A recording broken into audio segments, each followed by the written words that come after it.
Je réponds, ce n'est rien que la vérité.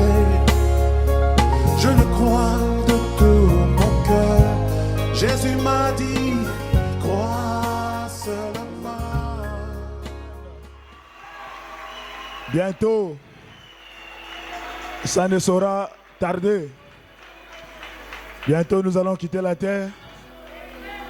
Nous allons nous rassembler autour de cette rivière. Ça sera merveilleux. Branham dit chacun aura son témoignage à donner. Je me suis posé la question, mais le témoignage là, c'est quoi? Est-ce que vous connaissez le témoignage? Hein?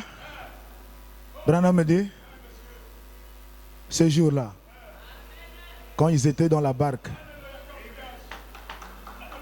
le vent soulevait, le diable voulait déranger, mais Jésus dormait. Donc chacun donnera son expérience autour de cette rivière. Et il dit, oh frère, si Jésus n'était pas venu ce jour-là, je mourrais. Mais du coup, j'ai vu un homme sortir. Il a dit, tiens-toi tranquille. Et sachez que je suis Dieu. Du coup, la situation changea. J'étais malade, mais je fus guéri. Chacun va rencontrer son propre expérience. Oh, est-ce que vous êtes là? C'est le temps d'avoir un poteau d'attache. Sinon, tu n'auras rien à dire. Mais chacun a quelque chose à dire. Branham, vous pouvez dire ce jour-là, pendant que j'étais un jeune garçon, j'ai refusé à prêcher la parole. Et Dieu m'a frappé d'une maladie. J'étais mourant. Pendant que je partais, le médecin a dit à mon père, ce jeune garçon, il lui reste 3 minutes, il va mourir. Branham était dans le coma. Il est en train de descendre. Il dit, je descendais vers le chemin qui mène vers le bas. Je criais, papa. Là-bas, il n'y avait pas papa. Maman. Il n'y avait pas maman. Mais quand j'ai dit Jésus, Branham me dit, j'ai senti une main qui m'a attrapé. Et je me suis scalé. Il dit, oh Père, si tu me fais ressortir ici, je prêcherai ta parole. Que ce soit sur les rues, que ce soit sur les toitures, que je mange, que je ne mange pas, je te servirai. Quand il a fait ce vœu, Branham sort. Tout le monde dans la salle a crié. Mais qu'est-ce qui se passe? Qu'est-ce qui se passe? Ils ont fait les examens bilan, pas l'enfant guéri. Toi aussi, tu as pour toi à donner ce jour-là. Toi aussi, tu auras pour toi à donner. Oh, est-ce que vous êtes là? Vous vous sentez bien ce matin? Oh, Dieu nous a bénis à la première réunion. Je crois qu'il nous bénira aussi. Amen. Alors, pendant que nous sommes debout, nous sommes en train de prêcher sur la foi de l'enlèvement, mais c'est un homme. La foi de l'enlèvement, c'est un homme. Je disais, ce n'est pas Dieu. La foi de l'enlèvement, ce n'est pas Dieu. Dieu au ciel, il dort. Il a remis tout à l'homme. Et Branham dit la chose la plus difficile, c'est de prendre un mortel à croire à un autre mortel. C'est là où il y a tout le problème. Donc la foi du départ, c'est un homme. C'est un homme qui a des hauts et des bas, qui a ses problèmes. Mais du coup, il sort. Il dit, votre Dieu m'a envoyé vers vous. Josué, on connaît Moïse. Hein? Si c'est toi, si c'est Dieu qui te parle, veille à ce que le Dieu de Moïse soit aussi ton Dieu. Donc la foi du départ, c'était... Est-ce que l'Église croit ça? La foi du départ, c'est Jésus. La foi du départ, c'est un homme. Tel que vous êtes là, Branham me dit, une église, c'est un peuple autour d'un.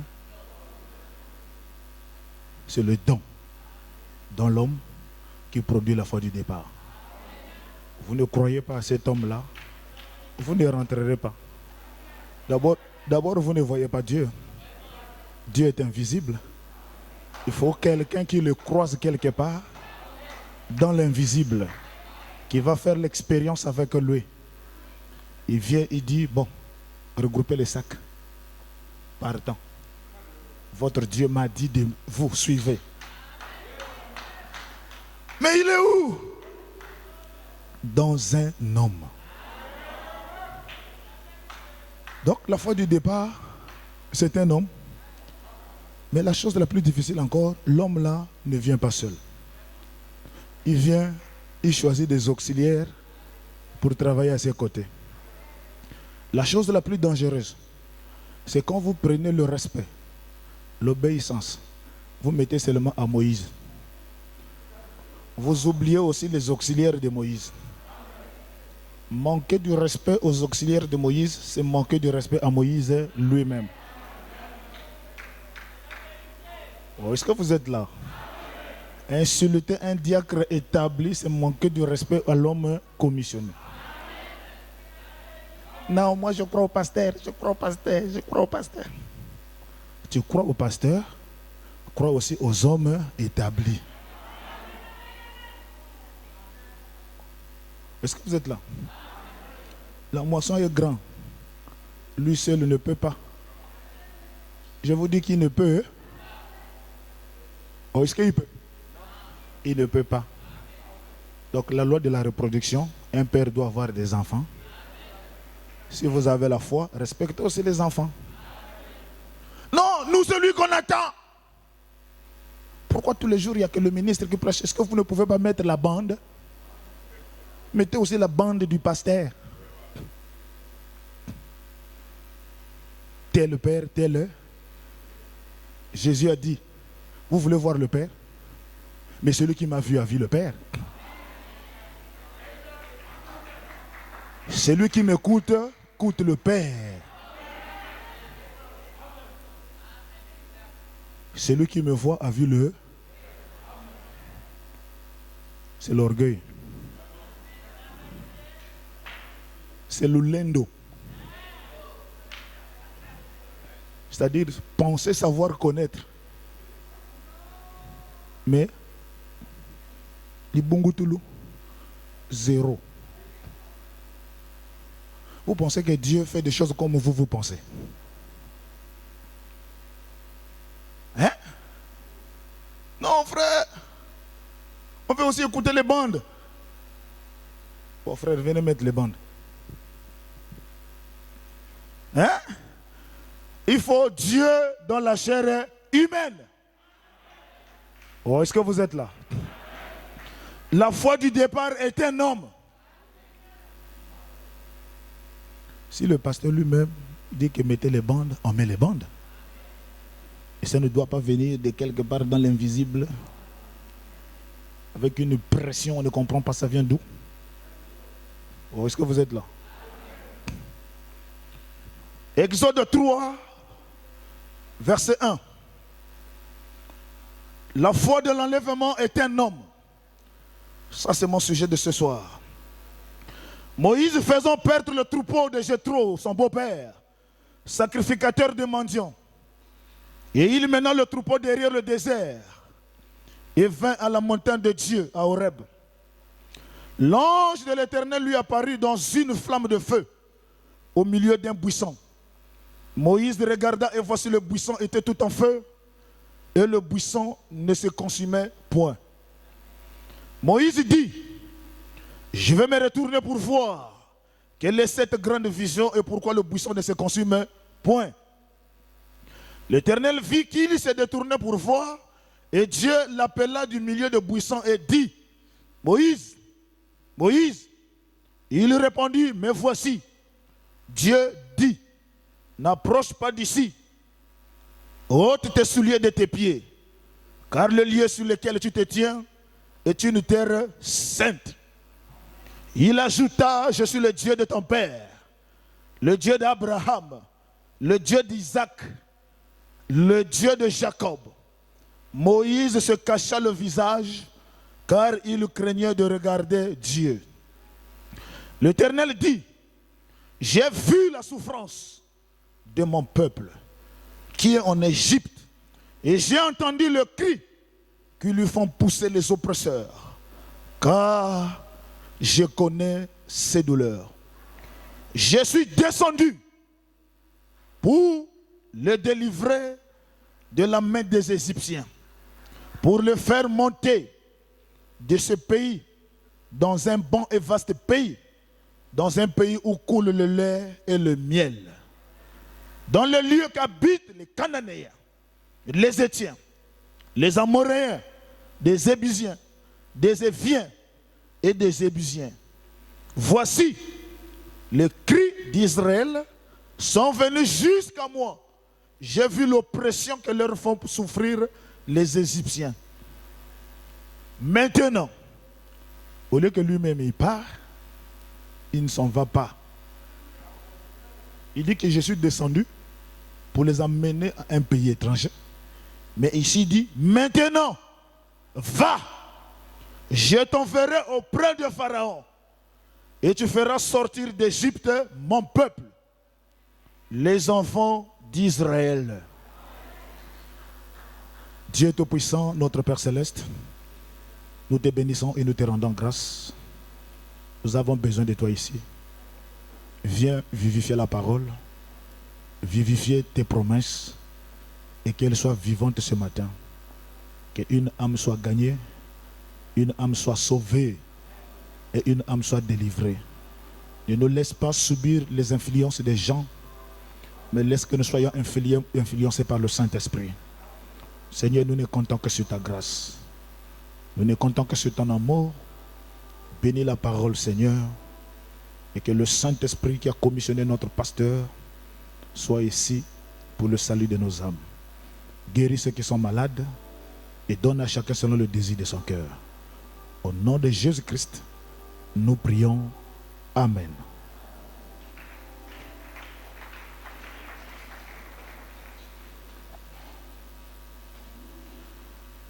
Vous êtes là? Alors nous étions en train de parler sur le mystère du départ de l'épouse. C'est tout un grand mystère. C'est tout un grand mystère. Branham dit dans le mystère du départ de l'épouse, on peut aussi appeler ça l'enlèvement de l'épouse. On peut aussi appeler ça le départ soudain et secret de l'épouse. Dans ce mot, dedans il y a beaucoup de mystères. Je les ai subdivisés en 4 parties. Branham dit, quand Paul a prêché dans 2 Thessaloniciens, en parlant des morts qui reviendront à la vie, et Jésus, quand il descendra lors de son avènement, il fera 3 choses. Il y aura le cri du commandement, il y aura la voix de l'archange, et il y aura la trompette qui sonnera. Branham dit, Jésus fait ces 3 choses pendant qu'il descend. Est-ce que vous êtes là? Et Branham dit, le cri n'est rien d'autre que le message de préparation. Le message qui prépare l'épouse, qui prépare les gens à quitter la terre. Et dans ce message du cri de commandement, qui est le message de préparation, je vous disais que dedans il y a des mystères. À l'intérieur, vous trouverez la justification, vous trouverez la sanctification et vous trouverez le baptême du Saint-Esprit.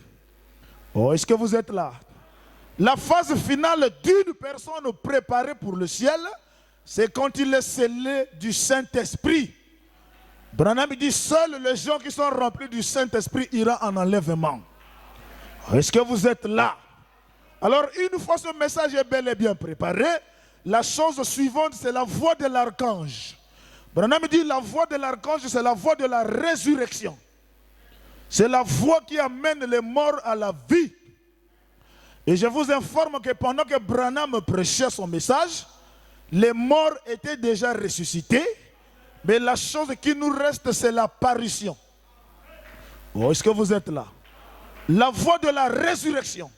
Et après que ces morts nous apparaîtront physiquement, l'appel retentira.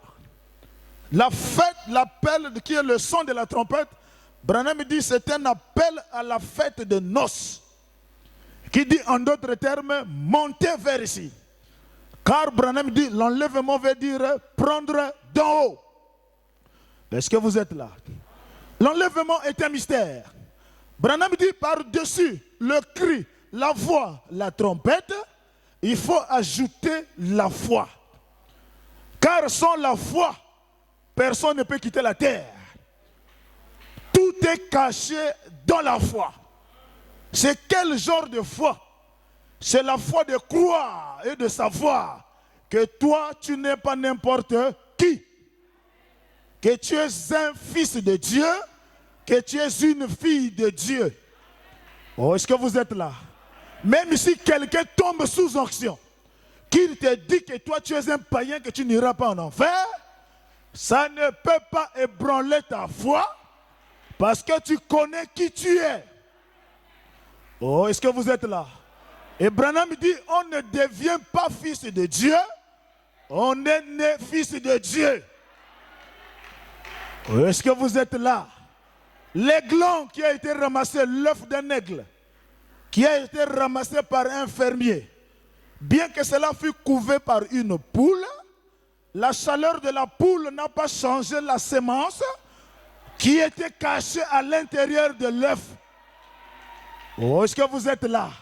La chaleur de ce monde-ci, les séries télévisées, les matchs de football, les esprits des parents, ne changera pas la nature qui est cachée dans un fils de Dieu. Est-ce que vous êtes là? L'aigle était toujours aigle. L'œuf a été volé, couvé sous une poule. Mais le Dieu Tout-Puissant, la mère aigle, n'était pas paniqué, n'était pas pressé. Il attendait le temps de la maturité. Et quand il a regardé l'horloge, alléluia, il a senti qu'aujourd'hui, mon œuf qui a été volé, je sais que cela vient d'être éclore. Je sais que le bébé est déjà né. Oh, est-ce que vous êtes là? Je dois aller à sa recherche. Frère, la nature des poulets n'a pas changé sa nature. Le monde ne vous changera pas.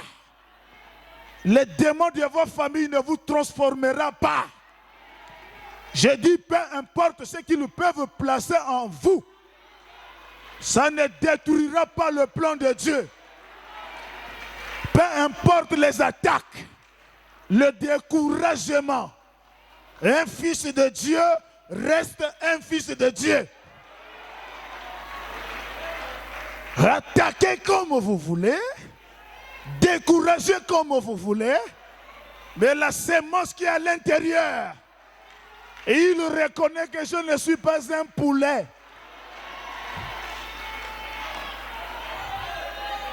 Que je ne suis pas un poussin. Alléluia. La mère poule, quand le petit aiglon a été éclore, il a vu quel oiseau bizarre, avec des grosses pattes, avec des ailes déployées. Il ne comprenait pas le langage. Kaka, il suivait le mouvement. Kaka, il ne comprenait pas. Il était un aigle. Oh non, je te salue Marie. Ah, comme les autres sites, je te salue Marie. Laisse-moi quand même saluer Marie. Oh non, tu ne mets pas au monde, allons voir maman au 27. Elle est obligée de partir, aller voir maman au 27. Tout ce que le monde lui a présenté, il était obligé de le faire. Parce qu'il n'avait pas encore reconnu le jour et son message. Oh, est-ce que vous êtes là? Mais un jour, sa maman a quitté le nid. Il a parcouru le monde entier. Il a parcouru ses regards partout. Et Branham déclare, l'aigle a des yeux perçants. Plus qu'il est haut, plus qu'il voit bien. Notre Dieu voit partout. Il connaît tout. Oh non, on m'a bloqué dans la forêt de Mayombe. Il connaît. Oh non, je suis enfoui dans les pierres de Mbigou. Il connaît. Oh non, dans notre famille, les gens ne se marient pas. Il connaît. Oh non, dans notre famille, il y a un totem de serpent. Il connaît. Mais il sait pourquoi il t'a envoyé dans cette famille. Il sait pourquoi il t'a placé dans cet âge de la Odyssée. Tu n'es pas n'importe qui. Alléluia. C'est par toi que les gens de ta famille sauront qu'il y a un Dieu vivant. C'est par toi que les gens de ta famille sauront qu'un fils de Dieu, on ne le bloque pas. On ne le mange pas. Et je ne suis pas là pour amener les études sur les entités. Amener les études sur les entités. Frère, toi tu viens me prendre en mariage. Quel est le totem qui domine dans votre famille? Quel est l'esprit qui règne chez ton père? Ça là, moi, je ne regarde pas ça. La foi ne connaît pas ces choses-là.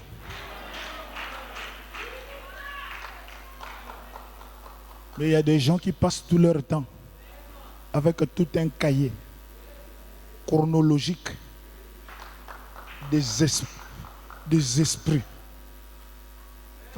Au lieu que j'étudie le Saint-Esprit, je passe tout mon temps à étudier ces choses-là.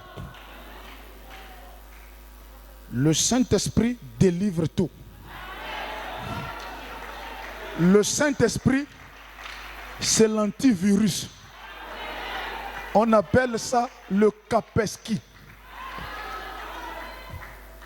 C'est un antivirus qui ne rate pas des démons. Donc quand tu as le Saint-Esprit, tu as Kaspersky en toi. Ça chasse tous les démons. Ça délivre à distance. Frère, un fils de Dieu, mais on ne le mange pas. On ne le touche pas. Vous le mangez, vous perdez.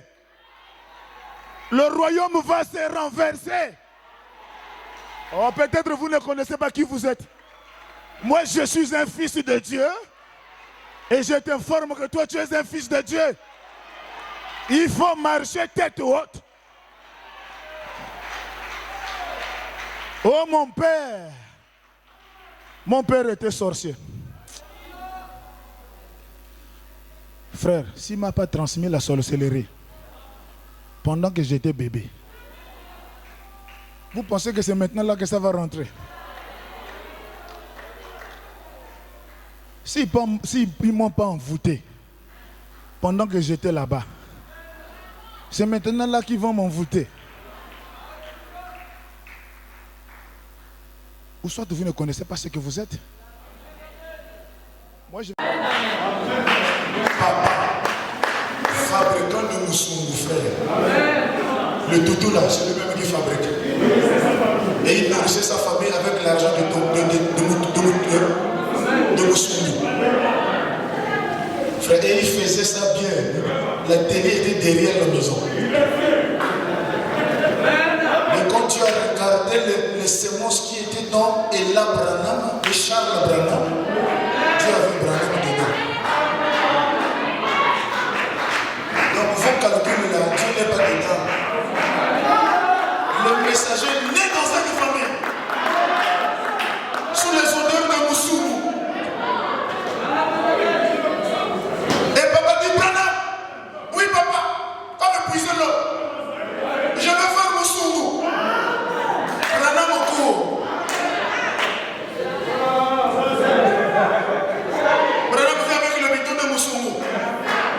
Et voilà, non, je descends.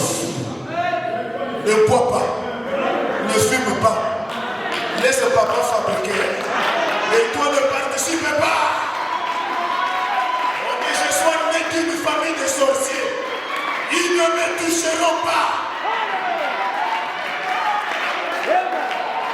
Je peux vous montrer que Abraham de l'Ancien Testament, c'est Abraham du Nouveau Testament. Abraham de l'Ancien Testament, son père adorait les idoles. L'Abraham du Nouveau Testament, son père fabriquait le tuto. Un paradoxe. Et Branham est né à une période où il y a le racisme aux États-Unis. C'est-à-dire les noirs et le blanc, pas de collaboration. Les églises de noirs à part, les églises de blancs à part. Mais Dieu est un Dieu de paradoxe. Pour que cet esprit-là ne puisse pas influencer Branham, Dieu donne le Saint-Esprit, le canal du Saint-Esprit. Dieu met ça dans un noir.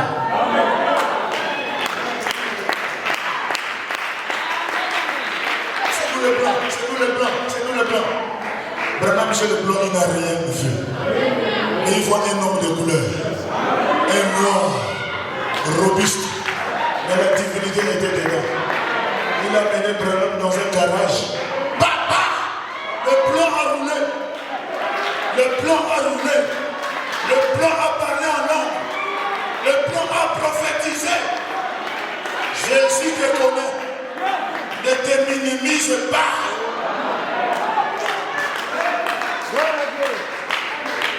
Alors que Branham a vu ça, il dit adieu la haine. Adieu le racisme. Adieu le clan. Nous sommes des amis. Nous sommes des femmes. Au ciel, il n'y a pas des ethnies. Au ciel, il y a que le Saint-Esprit. Maintenant, celui qui prêche là, il est de quelle province?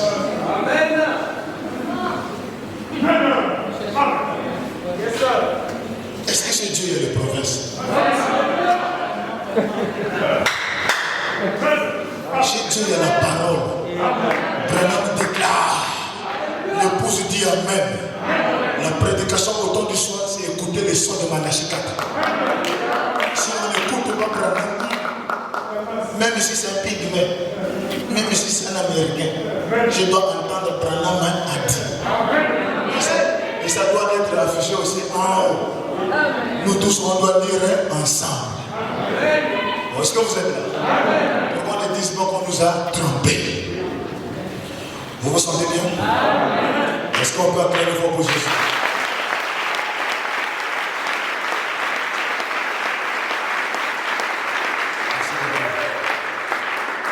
La foi de l'enlèvement.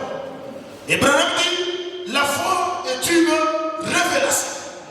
Dans la brochure, la foi prêchée en 1965, au paragraphe 65.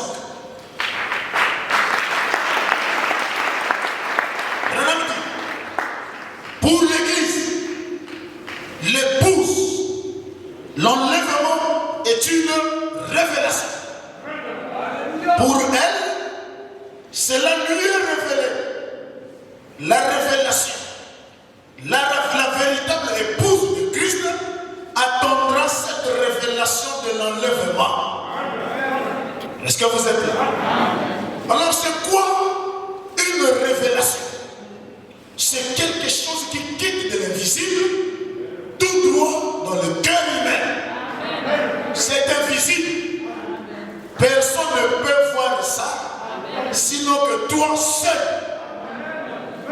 Et dans Matthieu 16, le verset 13, Jésus étant arrivé dans le territoire de Césarée de Philippe, demanda à ses disciples, que dit-on que je suis moi le Fils de l'homme? Le Fils de l'homme, c'est la colonne de feu. C'est la plénitude de la divinité. Jésus ne dit pas que dit-on que je suis moi, Jésus. Mais il dit moi, le Fils de l'homme. Branham dit cette question fut posée après qu'ils aient descendu de la montagne de la transfiguration. Est-ce que vous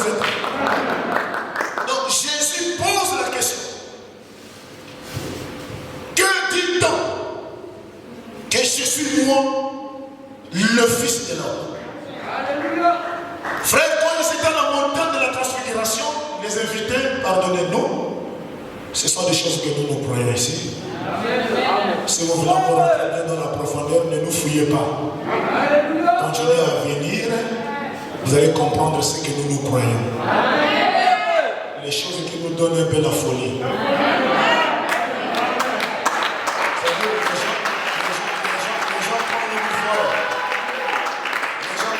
Ils nous appellent les ratés.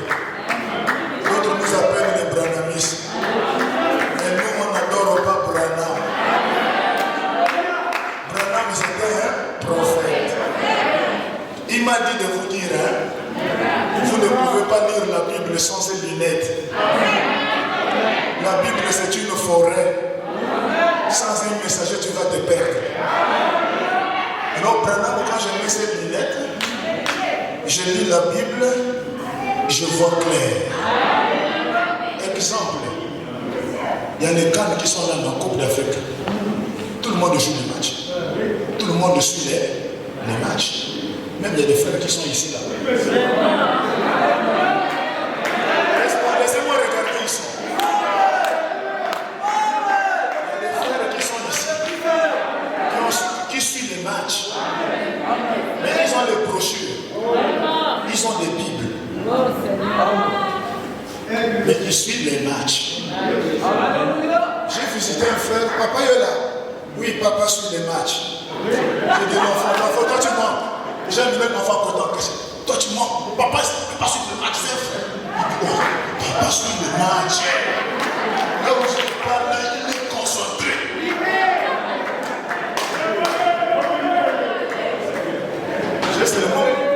J'ai seulement levé mon corps pour qu'il ne me voie pas. Maintenant, toutes les églises suivent les matchs. Mais nous, je ne dis pas nous tous, je ne dis pas nous tous. Parce que Branham nous a dit, dans chaque rassemblement, tel que la folie, il y a 3 groupes ici. Vous ne voyez pas comme ils sont en mini-jupe, en robe, shalom et en veste. Branham dit, il y a 3 catégories de gens. Il y a des païens ici. Il y a des soi-disant ici.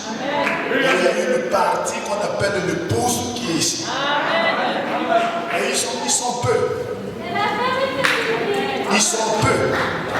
C'est-à-dire sur la foule que nous sommes là, si on fait les statistiques de 1 sur 1 million, Branham dit 1 sur 1 million.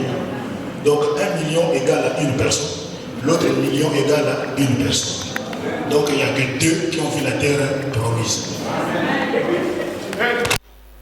1 sur 1 million. Donc 1 million a donné 1. L'autre 2 millions a donné 1. Donc Moïse est sorti avec 2 millions de personnes.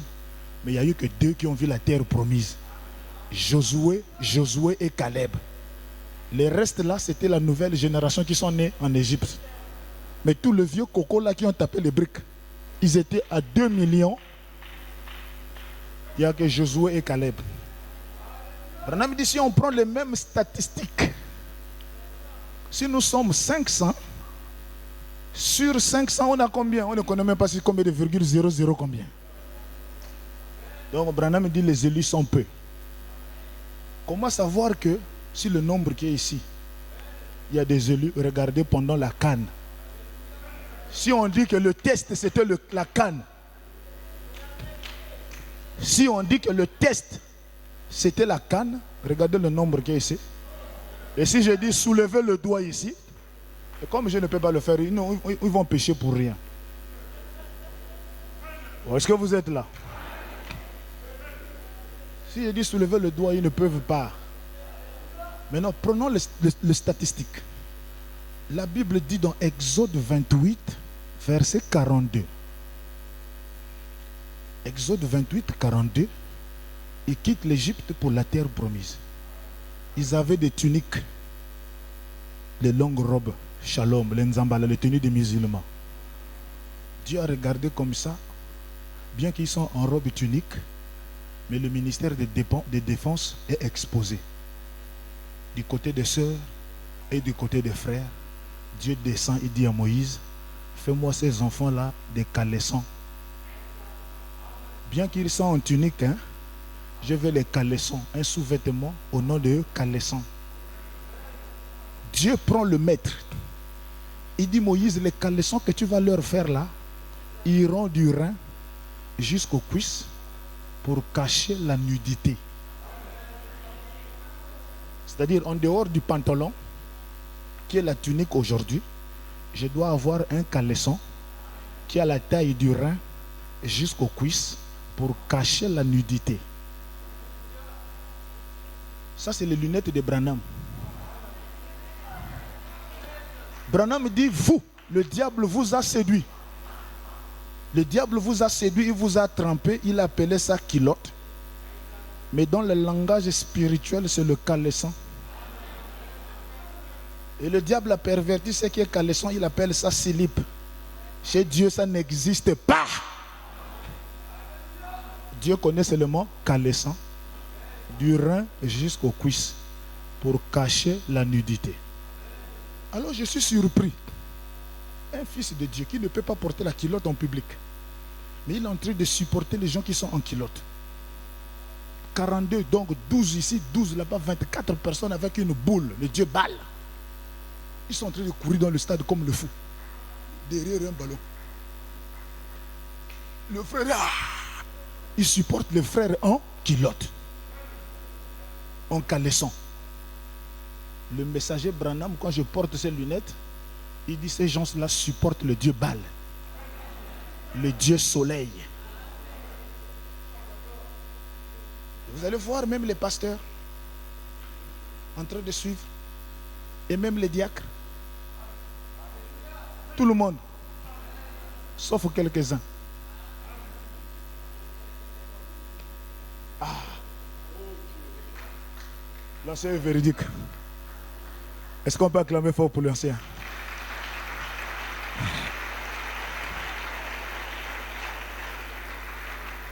Jésus a dit, celui qui n'aura pas honte de moi sur la terre, je n'aurai pas honte de lui là-bas au ciel. Il a reconnu. Il a déjà fait une virgule de 90 degrés. Est-ce que vous êtes là? Voilà un peu le message. Donc ce que vous vous condamnez, nous en lisant les lunettes de Branham, on a vu clair. On a vu clair. Le péché ne nous embrouille pas. Là où toi tu penses qu'il y a Dieu, je vois Branham, je mets les lunettes de Branham, tu dis quoi? Un peuple spirituel au courant des âges consulte le messager. Donc voilà pourquoi toutes vos églises qui sont partout, il y a la confusion parce qu'ils ont refusé prophète. Ils ont refusé prophète. Branham a dit qu'une femme en pantalon, c'est une abomination. L'abomination, c'est quoi? Tu as mangé le ventre plat. Tu prends le doigt, et tu commences à ramasser, tu remets. Voilà l'abominable, un acte abominable.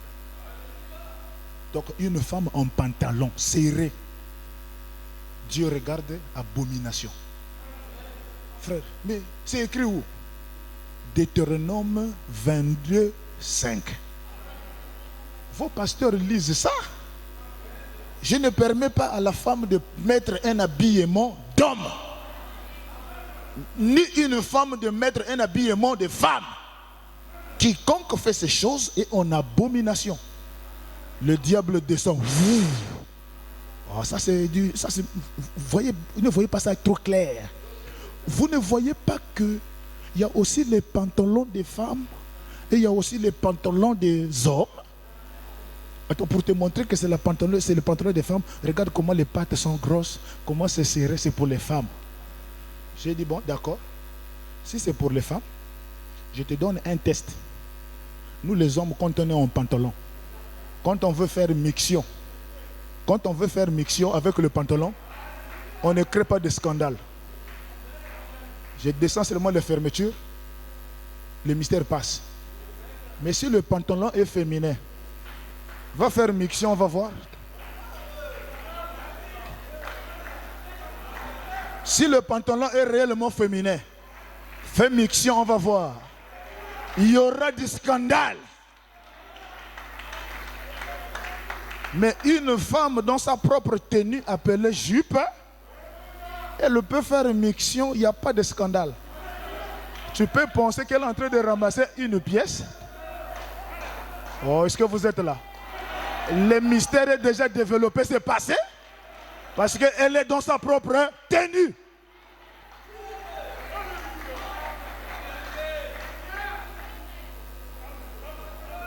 Le diable a dévoilé. Branham me prend les lunettes, il me dit, je mets encore. Les femmes ne mettront pas de boucles d'oreilles. Branham, tu as lu ça où? Exode 35. Premier verset. J'aime trop le chapitre là. Exode 35, premier verset. Dieu dit à Jacob. Qui était Jacob? Un fugitif. Quelqu'un qui vient de voler la bénédiction de son grand frère. Il fuit. Maintenant, quand il finit là-bas, Dieu lui dit retourne. Dieu lui dit, Jacob monte à Bethel. Bethel signifie la maison de Dieu. Écoutez un peu bien comment le chapitre là est trop beau à voir. Monte à Bethel, demeure-y et fais l'autel au Dieu qui t'a apparu pendant que tu fouillais Ésaü, ton frère. Jacob a entendu, monte à Bethel, demeure-y, commence une église. Mais comme Jacob ne pouvait pas commencer l'église dans le désordre, il est venu voir les gens qui le suivaient. Dieu m'a dit, je dois commencer l'adoration. Mais vous, purifiez-vous. Virgule. Changez des vêtements. Je me suis posé la question. Ils étaient nus. Mais quand on dit changer de vêtements, c'est-à-dire quand on veut rentrer dans la véritable adoration, même la manière de s'habiller doit changer. Le moutouki qui sort des corps là, on n'a pas besoin de ça ici. Changez de vêtements. Purifiez-vous. Nous nous lèverons. Nous monterons à Bethel. Et là, j'adresserai l'autel au Dieu qui m'est apparu. C'est là-bas. Pendant le voyage que j'ai fait. Est-ce que vous êtes là? Montez un peu. Lui, il n'a pas cité. Hein? Lui, il n'a pas cité. Changez vos vêtements. Monte. Monte. Et le peuple donnèrent à Jacob. C'est où? Frère, fais vite. Oh, il est encore en haut. En bas. Là, tu dresseras l'autel au Dieu qui m'a dit. Descends. L'ordinateur là ne file pas.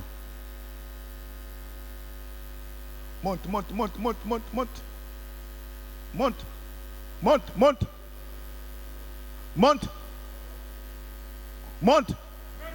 Oh, le frère là. Verset 4, ok, dites-lui ça vite. Verset 4.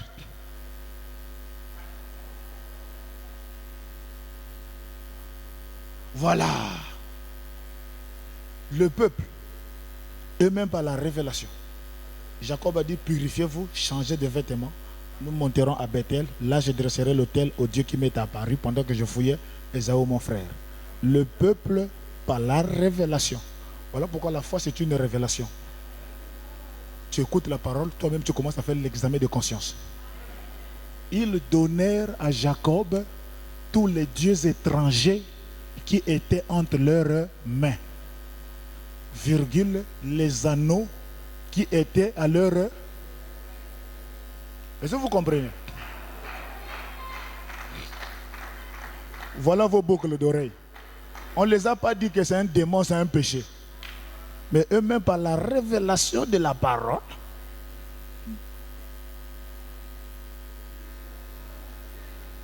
les anneaux qui étaient à leurs oreilles, ils donnèrent ça à Jacob. Jacob les enfuit sous le térébinthe qui est près de Sichem. Le térébinthe, c'est un arbre. Il a creusé un trou. Il a fui de mettre tout dedans. C'est écrit dans vos Bibles. Toutes les églises qui sont dehors, là, le verset là se trouve. Mais le diable a dit non, ne mettez pas ce qui est gros. Mettez seulement ce qui est un peu, pour ne pas laisser le trou là vide. C'est qui? Satan. Toujours le raisonnement. Mais dans les lunettes de Branham, on dit ôtez en note. Donc voilà pourquoi, frère, vous nous voyez un peu différents des autres. Parce qu'on a suivi la Bible là à la lettre. C'est ça là qui va nous amener de l'autre côté du rideau du temps. Donc quand vous allez voir les gens qui vont quitter la terre l'un de ces 4 matins, ne soyez pas surpris. C'est nous. Et toi aussi, ce n'est pas un hasard que tu sois ici ce matin. C'est Dieu qui t'interpelle. 1 Timothée 2,8, c'est là. Je ne permets pas à la femme d'enseigner. C'est là. Nous sommes en train de faire une pêche miraculeuse. Je ne permets pas à la femme d'enseigner, ni de prendre de l'autorité sur l'homme. Que dans toutes les assemblées, que les femmes se taisent. Il ne leur est pas permis de prêcher. Ils doivent écouter la parole avec soumission, comme le dit aussi la loi. Le diable dit non, non, non, non, non, non, non, frère. L'apôtre Paul n'a pas vu clair. Frère, mais regarde toi-même, quand Jésus était ressuscité, frère, lesquels ont vu la première personne qui ont vu la résurrection de Jésus. Frère, mais c'était les femmes. Mais ils ont couru pour aller annoncer aux apôtres, venez voir la tombe vide. Si je suis là, j'ai dit, frère, c'est ça que tu appelles la prédication? Ça là, on appelle ça témoigner de l'évangile. Une femme a droit de témoigner partout, même au quartier. Parce qu'elle est une Bible ambulante.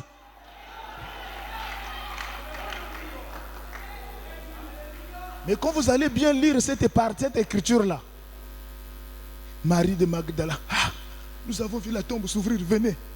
La Bible dit aucun apôtre n'a cru. Tout le monde a dit, vous les femmes là, c'est vous qui nous avez fait manger la pomme au jardin d'Éden. Vos prédications, on doit bien visiter ça. Vous nous avez fait avaler la pomme dans le jardin d'Éden. Chaque témoignage, on doit vérifier à la lettre. Et surtout quand elle vient encore vase prophétie dans l'église, il faut bien scanner.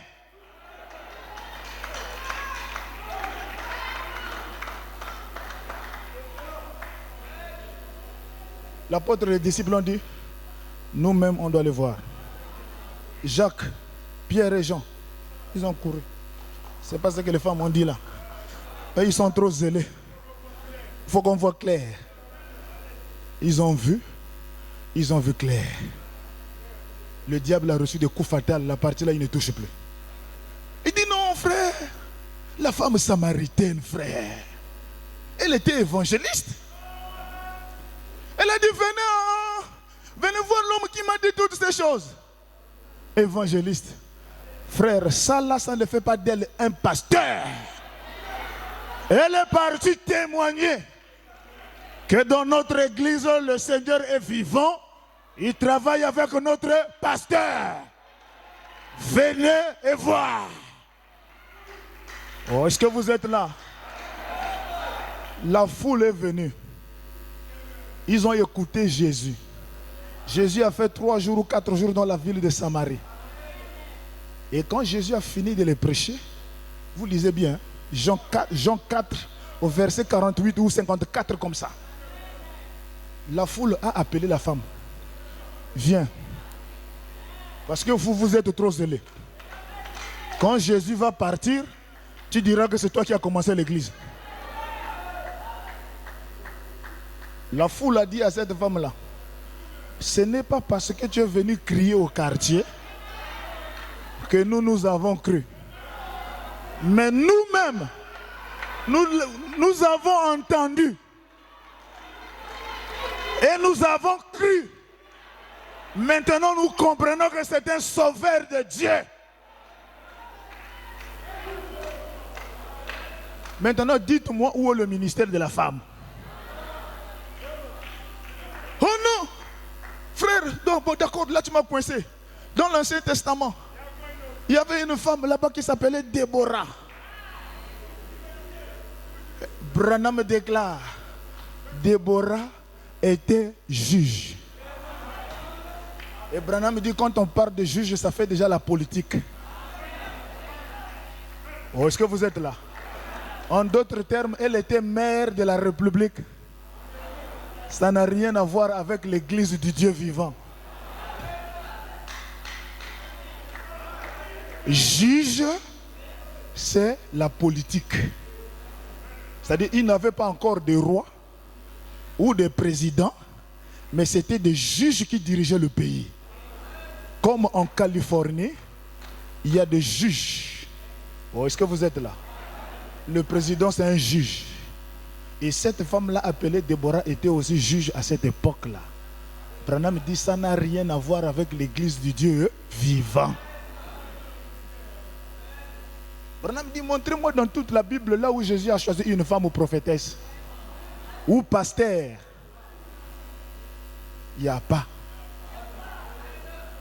Alors toi qui pries dans une église où la femme est en pantalon, bien serrée avec des revolvers, dites amen, Jésus est vivant. Branham te dit ce matin, écouter une femme prêcher, c'est écouter Satan. C'est écouter le diable. Et Branham ajoute. Voilà pourquoi nous nous aimions Branham. Il nous a dit de vous dire, vous, répétez seulement ce que moi j'ai dit. C'est moi qui répondrai ce jour-là. Voilà pourquoi il est resté fidèle à ne dire que ce que Dieu lui a dit de dire. Est-ce que vous êtes là? Il dit, j'étais même où? Voilà. On était à Déborah. On avait fini Déborah. Il voulait prendre une parenthèse là. Le Saint-Esprit m'a arrêté. D'accord. On revient ici. Vous êtes là? Hein? On revient ici. Donc, mon frère réfléchit encore. Ah, d'accord, c'est revenu. C'est revenu. Donc, ce n'était pas le Saint-Esprit, c'est Satan. Il voulait m'empêcher de continuer.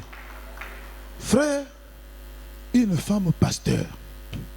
La Bible dit, quand une femme est en période de menstru, dans l'Ancien Testament, elle ne rentrait pas dans l'église. Chaque personne qu'elle serre la main, la personne est souillée pendant 7 jours. Dieu a pris le sang de Jésus-Christ, il a fait l'expiation pour ça. Ça ne compte plus. Mais à combien plus forte raison ici à la chair? Elle est en menstru, elle est à la chair. Je vous dis, c'est quel Dieu? Voilà pourquoi Branham me dit, la femme ne prêche pas.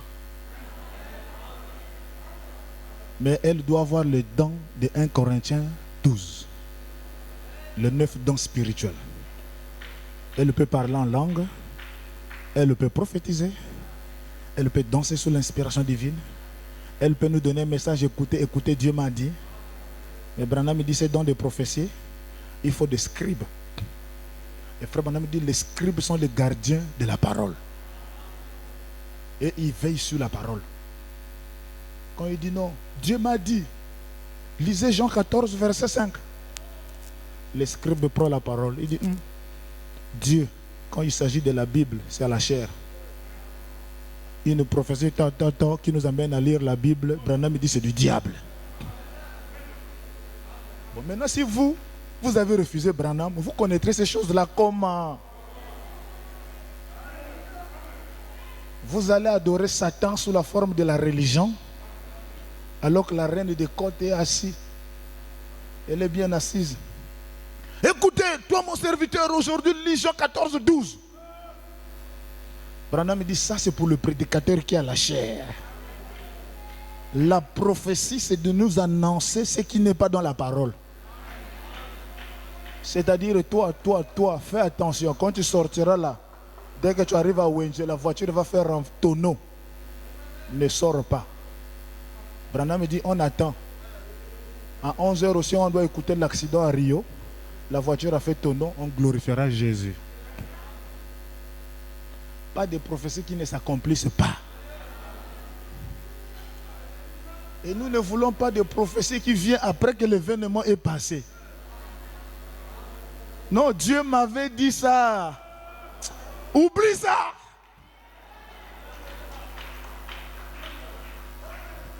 Mets ça dans la poche. Est-ce que vous êtes là? Ça ne sert à rien. Alors, la foi de l'enlèvement. Branham dit, la foi de l'enlèvement, c'est un homme. Si vous ne rencontrez pas un homme qui a fait une expérience avec Dieu, vous ne serez pas changé. Et vous ne serez même pas enlevé. Branham dit dans la brochure Israël à Kadesh Barnea. Est-ce que vous êtes là? Donc vous qui êtes venus quand on dit Israël à Kadesh Barnea, nous sommes en train d'écouter ce que Branham nous a dit là-bas. C'est ça qui nous donne la foi de l'enlèvement. Au paragraphe 79, il dit, je crois que nous sommes à la frontière du pays ce soir. Je me demandais au sujet de toutes mes réunions et tout, comment j'ai dû les annuler. Je crois sincèrement que pour que l'Église puisse participer à l'enlèvement, elle doit avoir la foi pour l'enlèvement. Nous ne pouvons même pas avoir la foi pour la guérison divine. Pour la foi de l'enlèvement, nous n'en parlons même pas. Oh, est-ce que vous êtes là? Nous devions avoir la foi qui changera et vivifiera ce corps pour qu'il soit enlevé. Branham dit, je crois qu'il y a une église en route ce soir. Une puissance du Dieu vivant, telle que des hommes prononceront la parole, ici et là, et cela jaillira comme des éclairs. Et Dieu a besoin de ces hommes-là. Dès qu'il parle, c'est le feu qui sort. Et le démon ne peut pas lui résister. Et une église monte. Branham dit, pas un psychologue, pas ce simulacre de semblant de foi, mais une réelle et une véritable authentique église ointe du Saint-Esprit et appelée hors d'eux. Branham dit Amen. Dans la brochure, je vois que tu es prophète prêché en 53 soirs, au paragraphe 15. Et oh Dieu, accorde-nous aujourd'hui que nous puissions tous nous rassembler et voir tous ces 9 dons spirituels agir dans l'église, faire marcher tout le corps de l'église. Alors nous aurons l'enlèvement. Ça sera réduit et nous aurons l'enlèvement. Si nous ne pouvons pas avoir la foi pour la guérison divine, comment allons-nous avoir la foi de l'enlèvement? Branham dit, l'église a encore du chemin à parcourir. Mais je crois que Dieu le fera. Dieu le fera. Dans la brochure, Dieu a une voix à laquelle il est pourvu. Prêché en 54 au paragraphe 27. Et maintenant, nous entrons droit dans un autre glorieux âge. On arrive à l'enlèvement de l'église. Et avec ça, nous vivions au temps de la restauration des dons. Et quand les dons sont restaurés, Branham dit, cela a achoppé beaucoup parmi les très bonnes églises. Et cela a bouleversé les Nazariens. Et ça a rendu fanatiques les pentecôtistes. Néanmoins, malgré tout, Dieu avance directement. Introduisons la foi de l'enlèvement pour son église. Il dit, c'est vrai. Ce soir, je représente donc cette foi-là. La foi qui a été transmise au saints, une fois pour toutes, sous la forme d'un don divin. Est-ce que vous êtes arrivés? La foi de l'enlèvement, c'est un homme. Branham dit ce soir, je représente cette foi-là qui a été transmise au saints une fois pour toutes. Alors si on ne rencontre pas cet homme-là qui représente cette foi-là, il n'y aura pas le départ de l'épouse sur la terre. Oh, est-ce que vous êtes là? Alors nous venons de lire l'histoire de Moïse. Moïse, Dieu dit, j'ai entendu les cris, les souffrances de mon peuple, je suis descendu pour le délivrer. Mais il dit, je t'envoie. Est-ce que vous êtes là? Donc Moïse représentait cette foi. Et Dieu dit, je t'envoie. Pour la foi du départ, je mets ça en toi, Moïse. Si quelqu'un te croit, il quitte l'Égypte. S'il ne te croit pas, il reste. Moïse dit, Seigneur, c'est bien ce que tu me dis, mais là où tu m'envoies, je suis considéré comme un meurtrier. Je viens de tuer un soldat et tout mon nom est affiché dans toutes les frontières. Dès que je rentre, l'arrestation directe. Un meurtrier qui a tué un soldat. Dieu dit, Moïse, ne crains pas. J'ai dit, mais donne-moi un signe. Il dit, mets ta main sur les aisselles. Moïse met, il sort la lèpre. Il remet la guérison. Qu'est-ce que tu as à la main? Le bâton. Jette le bâton, serpent. Alléluia. Attrape le bâton. Le serpent est redevenu bâton. Il dit, va. Branham dit, Moïse était devenu témoin vivant d'un Dieu invisible. Frère, quand une expérience se fait, tu n'as plus peur. Qu'il y ait des démons ou pas, il y a quelque chose qui te soutiendra. Que 10 000 tombent à ma gauche, 10 000 à ma droite, je regarde avec les yeux, mais je ne serai pas touché. Frère, Moïse, un témoin vivant. Et Branham dit, pour être un témoin véritable, il faut 3 critères. Tu dois avoir vu la chose, tu dois avoir toi-même entendu, et tu dois avoir été sur place. Quand un problème surgit au tribunal, on a besoin de témoins, on a besoin de témoins. Branham dit, avant que tu sois comparaître comme un témoin, on doit d'abord vous emmener à l'hôpital. Et un examen de fond doit être fait. Est-ce que d'abord il voit bien? On t'amène chez l'ophtalmologue. Est-ce qu'il entend bien? Oh oui, il entend bien. Alors il a entendu, il a vu, il était présent, alors qu'il peut parler. Voilà le véritable témoin de la résurrection. Et Moïse était ce témoin. Alors quand il quitte l'expérience, il va dans le pays là où il est considéré comme un meurtrier. Frère, quand c'est Dieu qui t'envoie, tous les démons de l'enfer se mettent au garde-à-vous. Aucun esprit ne peut se mettre debout devant ton chemin. Branham dit, ne faites jamais l'erreur de vous mettre sur le chemin de quelqu'un qui a la foi. Il te vaincra. Même si tu n'es pas d'accord, l'onction en lui va te neutraliser. Oh, est-ce que vous êtes là? Est-ce que vous êtes là? Alors Branham dit dans le brochure de témoins, pression 56, au paragraphe 7. Et maintenant, voilà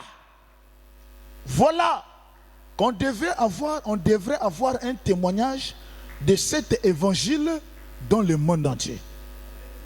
en commençant par Jérusalem, puis cela devrait traverser la Judée, la Samarie, et partout dans le monde entier. Branham dit, selon les statistiques de l'Église, nous n'avons témoigné jusqu'à présent qu'à un tiers des habitants de la terre. Branham dit, les deux tiers de la terre n'ont jamais su, ou plutôt entendu parler de l'évangile de Jésus-Christ. Est-ce que vous avez compris ça? Branham dit, nous vivons dans un monde où 2 tiers des gens ne connaissent pas Jésus. Il n'y a que 1 tiers de la population mondiale qui connaît Jésus. Selon les statistiques de l'Église, nous n'avons témoigné jusqu'à présent qu'à 1 tiers des habitants de la terre. Les 2 tiers de la terre n'ont jamais su, ou plutôt entendu parler de l'évangile de Jésus-Christ. Branham dit, quelle honte! Quelle honte! Alors que le Créateur Jésus-Christ lui-même a attribué 2000 ans pour que la parole soit prêchée. Jusqu'à ces 2000 ans, 1 tiers seulement. Nous sommes responsables.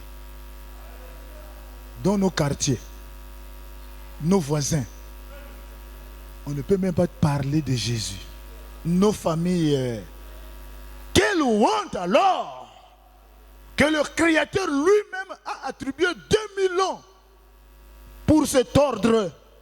Nous avons été tellement négligents que 2 tiers de la population de cette terre n'ont jamais entendu parler de Jésus, n'ont jamais entendu parler du nom du Seigneur Jésus-Christ. Or, pour être un témoin doit d'abord être qualifié. Donc si l'évangile n'est pas prêché, parce que Jésus n'a pas encore de témoins sur la terre, il n'y a pas. Il n'y a pas. Pour être un témoin doit d'abord être qualifié. Dans les tribunaux de notre pays, à la Cour suprême, dans toutes les cours de justice, un témoin doit d'abord être examiné avant d'être témoin. Si les tribunaux de la justice de notre pays exigent un examen avant que quelqu'un devienne un témoin, à combien plus forte raison alors le Dieu du ciel exigera-t-il un examen et un témoin qualifié afin que nous soyons reconnus à ses yeux comme étant des témoins qu'il faut? C'est ainsi qu'il a ordonné aux disciples, ou plutôt aux 120, d'attendre dans la ville de Jérusalem jusqu'à ce qu'ils soient qualifiés pour être des témoins. Ils devaient remplir une certaine condition avant d'être qualifiés comme témoins. Ces témoins devraient être, cette qualification devrait être la venue du Saint-Esprit promis pour remplir l'église de l'onction. Et le mot onction vient du grec, signifie dynamite, ou il signifie une explosion. Il devait d'abord recevoir quelque chose avant d'être des témoins. Alors si le monde sombre dans le chaos, y a-t-il des témoins? Dieu n'envoie jamais un homme. Vous avez vu, soit vous avez entendu, pour que vous soyez un témoin. Et Moïse était ce témoin. Élie le Titubite était ce témoin. Ruth la Moabite était ce témoin. Jean-Baptiste était ce témoin. Abraham était ce témoin. Jacob était ce témoin. Et Mosengo était son témoin. Alors toi aussi tu dois mettre ton nom. Je suis un témoin de Jésus. Et le monde doit voir les caractéristiques de ce que tu témoignes dans ta vie. Tu témoignes d'un témoin, mais tu suis les matchs ensemble avec des païens. Vous discutez les expériences avec des païens. Un frère qui connaît la somme que le joueur gagne, son compte est garni de combien de milliards. Un frère en Christ connaît la somme que gagne un joueur. Oh, mais c'est grave.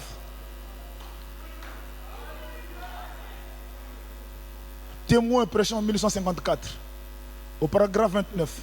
Remarquez, comment Moïse allait-il descendre en Égypte? Eh bien, il avait tué un homme là-bas. Il avait fui là. Et ça faisait 40 ans qu'il avait été absent de là. Il était recherché là-bas comme un meurtrier. Comment cet homme pouvait-il descendre? Il a dit, Seigneur, montre-moi d'abord ta gloire éternelle. Montre-moi d'abord ta gloire éternelle. Et l'Éternel lui a dit, mets tes mains dans ton sein, fais-le sortir. C'était couvert de la lèpre. Il a dit, remets cela. Il a fait sortir. Cela a été guéri. Il a accompli un signe avec une verge. Dieu a montré à Moïse sa gloire. Moïse était devenu un témoin de la gloire de Dieu. Il était prêt. Et quand Dieu montre, observez ce que sa gloire était. Sa gloire. L'une de ses gloires était la guérison divine. Et l'autre, c'était d'accomplir un miracle par une verge. Et quand n'importe qui voit et sait qu'il est un témoin de la gloire de Dieu, il prend Dieu au mot. Quand tu sais que Dieu te connaît et que tu as la conviction que toi tu le connais, tu n'auras pas à calculer ces choses que vous calculez là. Tu n'auras pas à avoir la crainte d'envoyer les enfants en vacances de peur qu'on les transmet la sorcellerie. Est-ce que vous êtes là? Au paragraphe 35, Frère Branham déclare, aujourd'hui, chaque homme sait qu'il peut prendre le nom de Jésus-Christ et rencontrer un ennemi n'importe où, n'importe quand, et il sera vaincu. Est-ce que ces hommes-là sont ici? Est-ce que ces hommes-là sont là? Ces femmes-là sont ici? Qui peut prendre le nom de Jésus n'importe où, n'importe quand, le démon sera vaincu. Alléluia. Aujourd'hui, chaque homme sait qu'il peut prendre le nom de Jésus-Christ et rencontrer un ennemi n'importe où, n'importe quand. Il sera vaincu. Branham dit, j'ai affronté des sorciers. Oh, est-ce que vous êtes là? Branham dit, j'ai affronté les sorciers. Et ce matin, je suis au front contre les sorciers.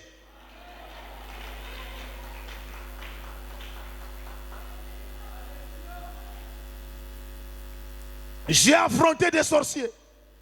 J'ai affronté des démons de toutes sortes. Je ne les ai jamais vus en aucun moment manquer de s'incliner devant le nom de Jésus. Et si Branham les a vaincus, oh, alléluia, son message n'est pas mort. Il a dit, répétez ce que j'ai dit. Alors s'il y a des esprits ici, je les prends sous contrôle. Je les maudis au nom de Jésus. Que ce soit un esprit de maladie, que ce soit un esprit d'envoûtement, je les maudis au nom de Jésus. J'ai affronté des sorciers. J'ai affronté des démons de toutes sortes. Je ne les ai jamais vus en aucun cas manquer de s'incliner devant le nom de Jésus. Branham dit, je vous assure Je vous assure, amis, quand l'Église avait perdu le nom et la puissance de Jésus-Christ, ils avaient perdu cela. Et quand ils sont descendus, quand Moïse est descendu en Égypte, si jamais on pouvait lui arracher cette verge de sa main, on l'aurait vaincu. Mais c'était cette verge-là que résidait la puissance. C'est dans cette verge-là, là où il y avait l'onction. Et Branham dit, cette verge-là, c'est le nom de Jésus. Et si vous prenez le nom de Jésus, vous le placez n'importe où, les démons vont trembler. Moïse arrive devant la mer Rouge. Il veut changer l'eau de la mer en sang. Il prend seulement le bâton. Aaron met le bâton. Le bâton tombe dans l'eau. L'eau fut changée. Si tu prends le nom de Jésus, tu mets ça dans ta bouche et que tu prononces quelque chose, la chose va arriver. Oh, l'Église a peur. L'Église a peur. Je maudis cet esprit de peur qui plane dans la salle. Et un esprit de tiédeur quelque part. Un esprit de tiédeur quelque part. Cet esprit est en train d'influencer la réunion. Un esprit de tiédeur qui est en train d'influencer la réunion. Est-ce que vous êtes là? Frère, la parole n'épargne personne. Que tu as été touché par l'évangile, l'évangile doit toucher quiconque. Peu importe la personne. Alors si tu as été attristé par la parole, de peur que tu bloques tout. Oh, est-ce que vous êtes là? Je vous dis, personne ne peut empêcher les bénédictions de Dieu. Ton attitude à toi ne perturbera jamais la réunion. Que tu es d'accord ou pas, je prends ton esprit sous contrôle. Je maudis cet esprit. Peu importe qui tu es. Tu es déçu par ce que j'ai déclaré, je m'en fous de toi. C'est à toi de changer ta position. C'est à toi de changer ta vie. Ne m'influence pas. Je te dis, ne m'influence pas. D'abord, je prends ton influence au nom de Jésus. Je te place sous mes plantes de pied. Tu ne peux pas empêcher Dieu de parler. Alléluia. Dieu est décidé ce matin de bénir son peuple. Et toi, avec ta sorcellerie là, je m'oppose à toi. Toi, avec ton démon de la haine, je m'oppose à toi. Toi, avec ton démon de la jalousie, je m'oppose à toi. L'Église doit recevoir la bénédiction. Je te dis, qui es-tu? Qui es-tu? Que la parole ne doit pas toucher. Qui es-tu? Peu importe qui tu sois, il y a Dieu ici. Et Dieu ne tient pas compte de ta taille, ni de ta personnalité. On n'influence pas celui qui a le Saint-Esprit.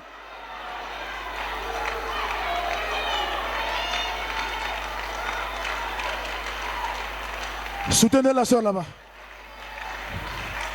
Frère, on n'influence pas celui qui a la colonne de feu.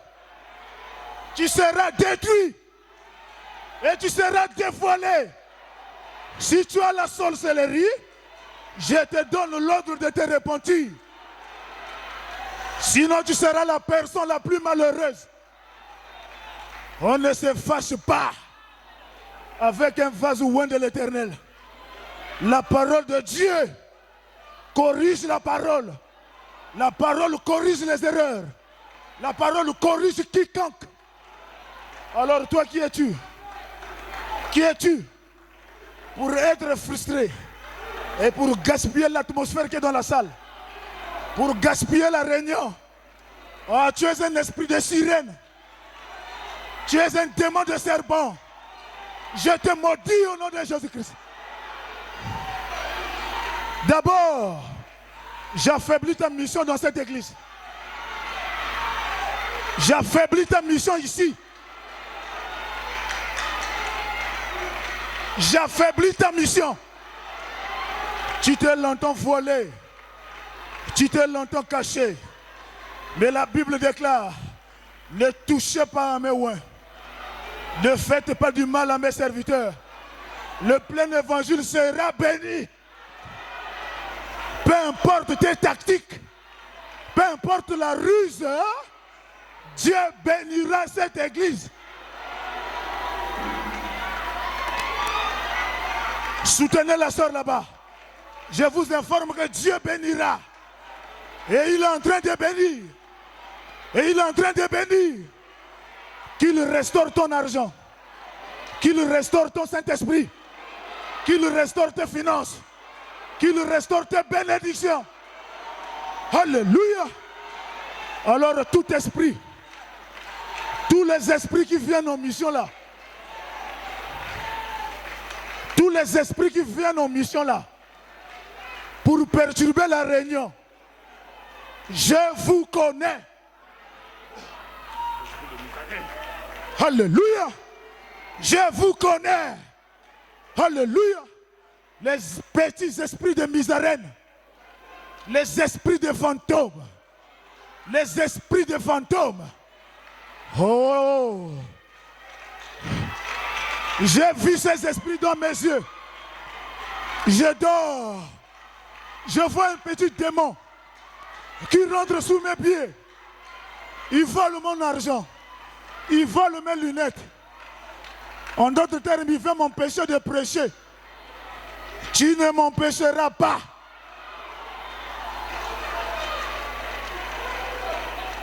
Et cet esprit de fantôme là, je les ai vus. C'est des démons qui ont de petites tailles. C'est des esprits dangereux. Et leur mission c'est quoi? C'est pour dévorer les bénédictions. C'est pour dévorer l'argent. C'est pour dévorer les biens matériels. C'est-à-dire, quelqu'un travaille, mais il ne voit pas où part son argent. Il a commencé une maison, il n'arrive pas à terminer la maison. Ces esprits-là sont ici. Et je vous maudis au nom de Jésus-Christ.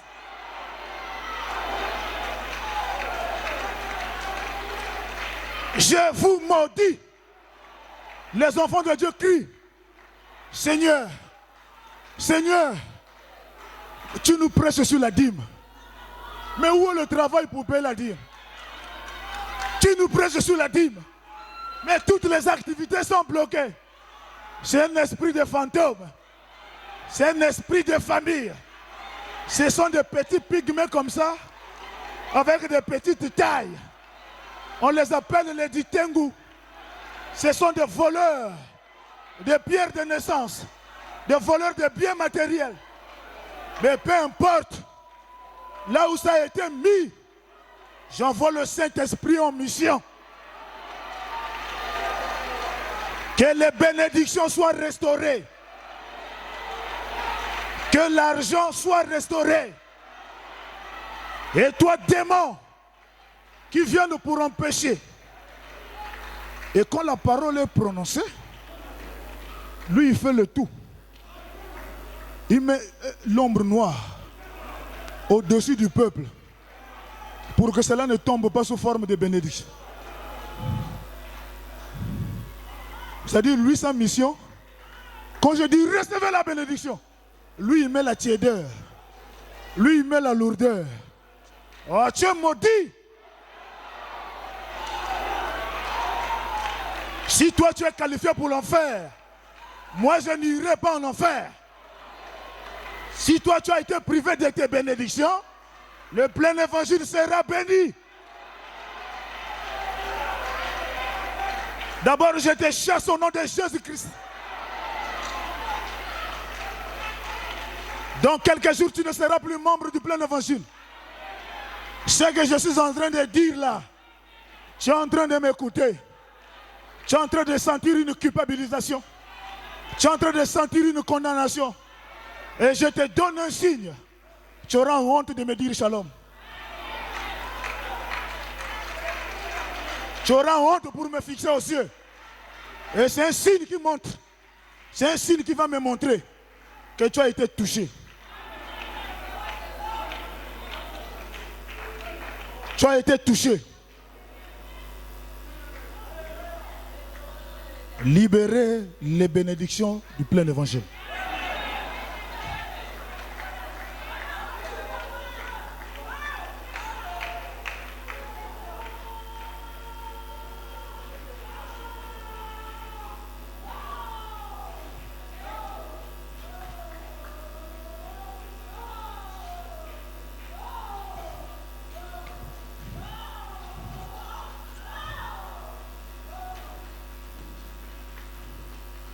Quand Moïse est descendu en Égypte, si jamais on pouvait lui arracher cette verge de sa main, on l'aurait vaincu.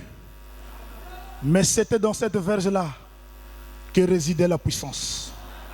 Si jamais on arrache cette verge de sa main, on l'aurait vaincu. Rappelez-vous, c'était la verge qui frappa le rocher. C'était la verge qu'il avait élevée en l'air. C'était la verge qu'il avait tenue au-dessus des eaux. C'était la verge du jugement de Dieu. Et qu'est-ce que la verge représentait dans la main de Moïse? C'était le nom de Jésus-Christ. C'était le nom de Jésus-Christ. Est-ce que vous êtes là? C'était le nom de Jésus-Christ. Et le nom de Jésus-Christ représente pour... Ok, excusez-moi. Et qu'est-ce que la verge représentait dans la main de Moïse?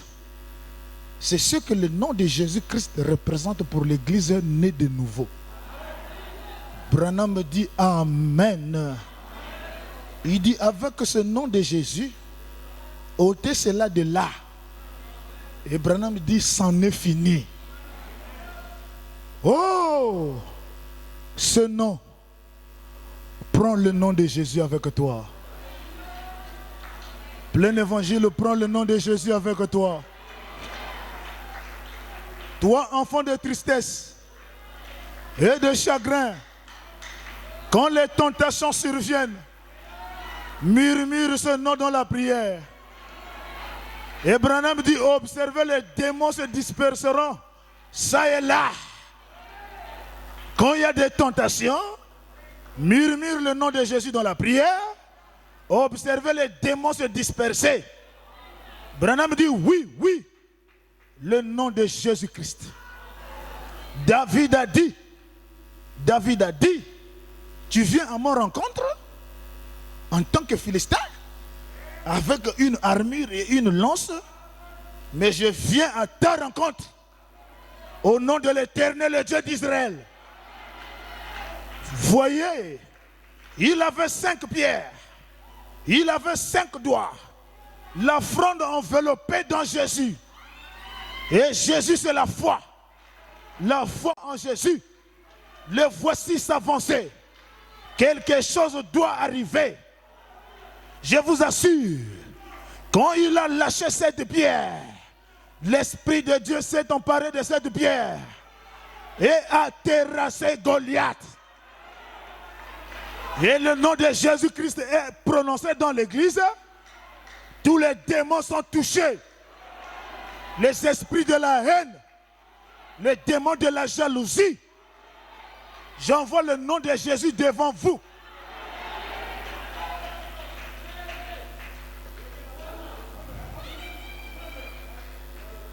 Frère, la mission de Satan, c'est quoi? Quand le pasteur voyage, le plein évangile reste tcholololo. Qu'il n'y a personne. Qu'il n'y a personne. Et quand le diable voit un réveil être maintenu, il est jaloux. Vous pensez que ça, c'est une petite affaire? Vous sous-estimez? Oh, mais j'ai la main de l'association de mon père. Avant de voyager, avant qu'il ne voyage, lui et moi au salon face à face, il dit, mon fils, je suis en train de partir. J'ai reçu des balles dans les champs de mission. Si moi, le bois vert, on m'a touché, toi qui es-tu, mets-toi à genoux, mon fils. Ngouyaman. Seigneur, veille. Seigneur, veille. Et je crois qu'il est ici. Personne ne peut me vaincre. Même pas ta haine. Même pas ta jalousie.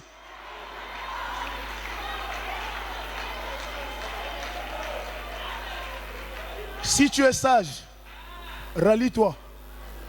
Quitte le côté de l'opposition. Quitte vite, traverse. Ne reste pas du côté de l'opposition. Tu vas perdre le temps. La nuée de gloire est en train d'avancer.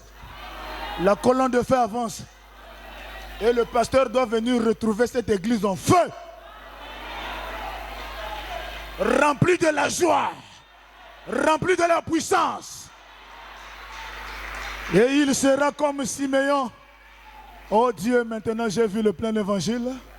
Reconnaître le jour et son message.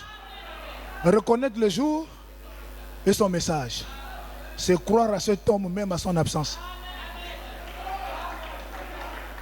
Et c'est ce que je suis en train de voir.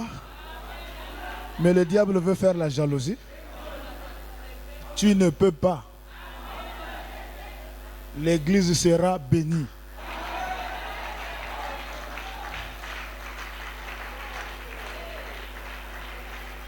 Je vous assure, quand il a lâché cette pierre-là, l'Esprit de Dieu s'est emparé de cette pierre et a terrassé Goliath. Et il a décapité, et il l'a décapité. Et tous les autres, les Philistins, s'étaient enfuis. Et l'armée d'Israël ont pris courage. Pourquoi ils ont pris courage? Parce qu'il y a un qui a relevé le défi. Ils avaient peur pendant 40 jours. Mais quand David sort et tue Goliath, les gens qui avaient peur ont pris courage. Et quand ils ont pris courage, ils ont poursuivi les Philistins jusqu'aux murailles. Et c'est ce qu'il nous faut ce soir. Quelqu'un qui a une expérience pour se lever et manifester la puissance de la résurrection de Jésus-Christ. Et les autres prendront courage et viendront. Certains parmi vous, sourds de sévières, dans des fauteuils roulants, essayez seulement une fois et observez le groupe vous suivre. Prenez courage et allez de l'avant. Branham dit, Jésus-Christ est dans la salle ce soir.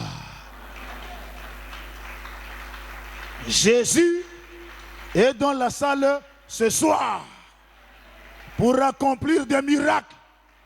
Mais il opère cela au travers de son église, son peuple. Ils imposeront les mains aux malades et les malades seront guéris. En mon nom, ils chasseront les esprits malins. Les esprits malins, des démons surnois, des esprits religieux. Je dis bien des esprits religieux. Mais c'est Satan incarné. Chasseront les esprits malins. Et c'est vrai, la commission a été donnée à l'église. C'est le problème de l'église aujourd'hui. L'église ne connaît pas sa position. Si vous ne connaissez pas qui vous êtes, côté position, ce que vous êtes ce soir, oh, est-ce que vous êtes là? Si vous ne connaissez pas ce que vous êtes ce soir, côté position, c'est-à-dire une fille de Dieu, un fils de Dieu, si vous ne connaissez pas qui vous êtes, côté position, ce que vous êtes ce soir, il n'y aura pas une personne faible ici à l'intérieur dans les 5 prochaines minutes. Si chacun connaît sa position, dans quelques minutes qui va suivre, chacun sera délivré. Chacun recevra selon le désir de son cœur. Le problème, on est que vous attendez à ce que quelque chose arrive là-bas dans le millénium. Mais moi, je ne crois pas que Dieu me bénisse demain ou après-demain. Je veux que la chose se passe maintenant.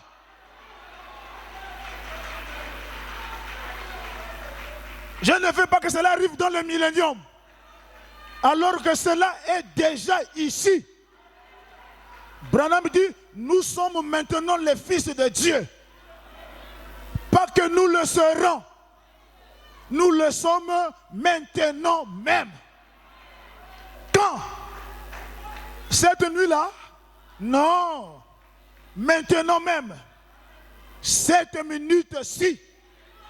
Nous sommes assis ensemble dans le lieu céleste en Jésus-Christ. Maintenant, pendant que je vous prêche là, vous n'êtes pas assis sur le banc. Vous êtes assis dans le lieu céleste. Oh, si seulement vous reconnaissez cela. L'autorité suprême que Jésus-Christ a donnée à chaque croyant, tout ce que vous voulez, ce dont vous avez besoin, tout ce qu'il vous faut faire, c'est de demander. Et vous recevrez cela. Alléluia. Tout ce que vous demanderez en priant, croyez que vous l'avez reçu. Vous le verrez s'accomplir. Marc 11, 24. Et c'est vrai, tout ce que vous demanderez en priant, croyez que vous l'avez reçu. Et vous le verrez s'accomplir. Vous le verrez s'accomplir. Si tu as murmuré les bénédictions ce matin, vous le verrez s'accomplir. Si tu as murmuré ton mariage, vous le verrez s'accomplir. Alléluia. Ce petit démon-là, qui vole les bénédictions, qui vole les biens matériels, je maudis ça au nom de Jésus-Christ. Comment un fils de Dieu travaille, mais il n'arrive pas à réaliser des projets.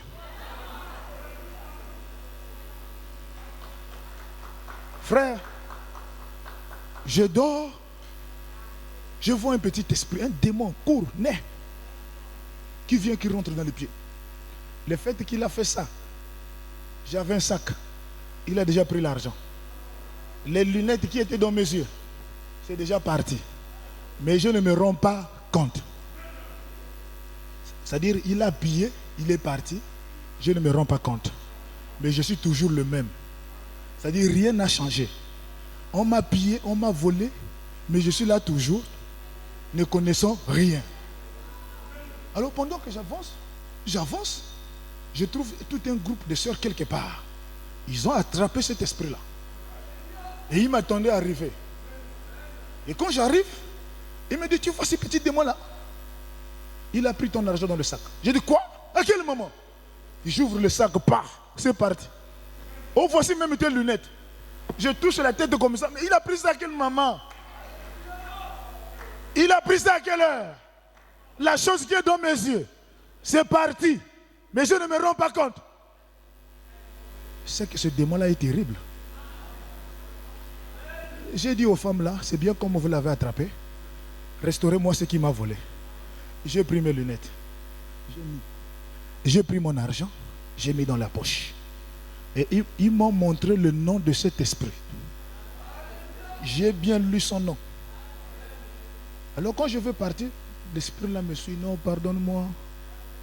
Pas seulement l'argent que j'ai. Je dis, ah bon, hein?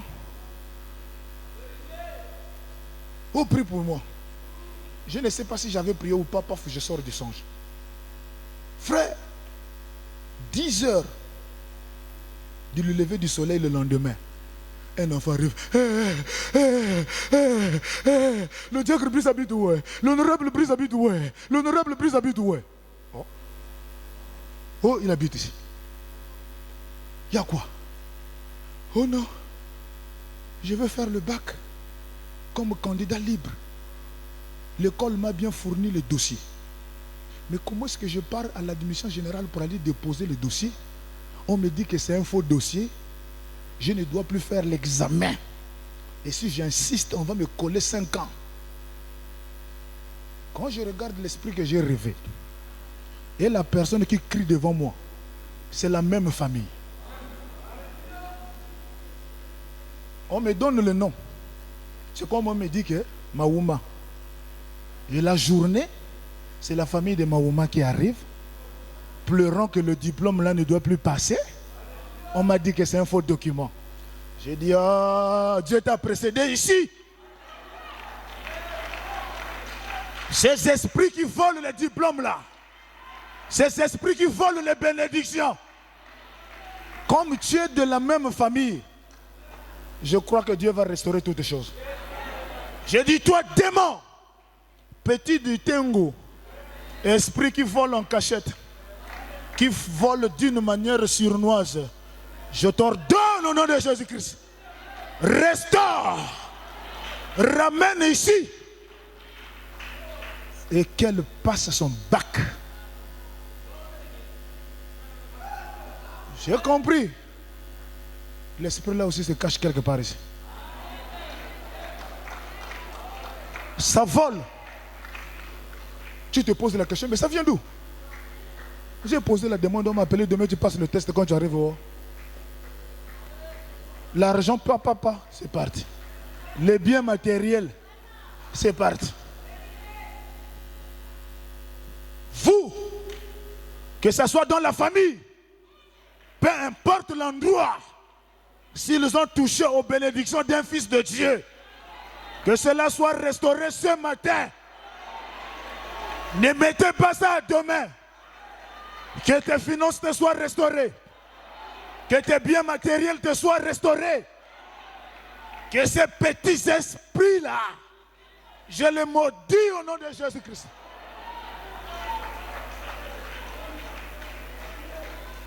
De la même manière que j'ai récupéré mon argent, que j'ai récupéré mes lunettes, chaque personne membre du plein évangile, qu'il récupère tout ce que le diable a volé.